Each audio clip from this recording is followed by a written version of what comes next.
Hello बच्चों, the question says the alkali metals form salt-like hydrides by the direct synthesis at elevated temperature. The thermal stability of these hydrides decreases in which of the following order? Now हमें 4 options में order दिए हुए alkali metals के decreasing thermal stability की, तो हमें बताना है कौन सा ऑर्डर करेक्ट है। तो हमारे इस क्वेश्चन का की कॉन्सेप्ट है थर्मल स्टेबिलिटी। नाउ हमें ऑप्शंस में मोस्टली ग्रुप 1 एलिमेंट्स गिवन है, that means if m is the group 1 element तो उसका चार्ज क्या होगा m प्लस, और जब वो हाइड्राइड के साथ रिएक्ट करेगा that is H minus the अनायन of hydrogen, तो जो कंपाउंड फॉर्म होगा वो होगा कुछ इस तरीके से MH की फॉर्म में। तो हमें बताना है कि उसकी थर्मल स्टेबिलिटी किस ऑर्डर में डिक्रीज करेगी। सिंस सब जानते हैं कि on moving down the group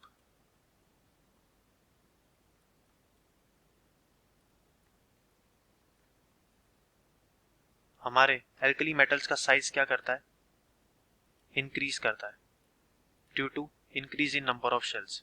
फिर यहाँ पर जो हमारे एल्कली मेटल है वो एक्ट करेंगे एक कटायन की तरह, और हाइड्राइड जो हमारा H माइनस अनायन है वो कॉमन रहेगा दोनों केस में, तो उसका साइज अनायन का सिमिलर रहेगा।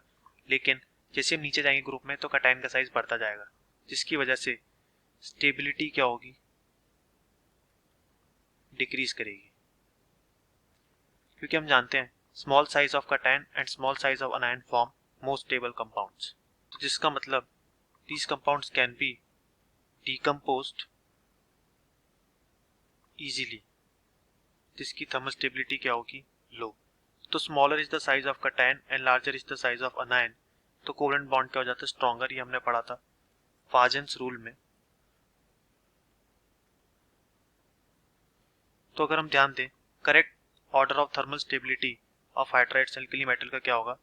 नाउ सबसे छोटा साइज होता है एल्कली मेटल्स में कटायन लिथियम का, तो पहला होगा LiH जिसकी थर्मल स्टेबिलिटी होगी सबसे ज्यादा, then NaH, then KH, then RBH जैसे rubidium hydride, then CSH।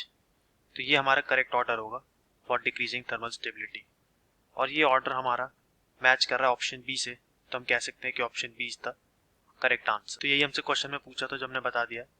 I hope you understood it well. Best of luck.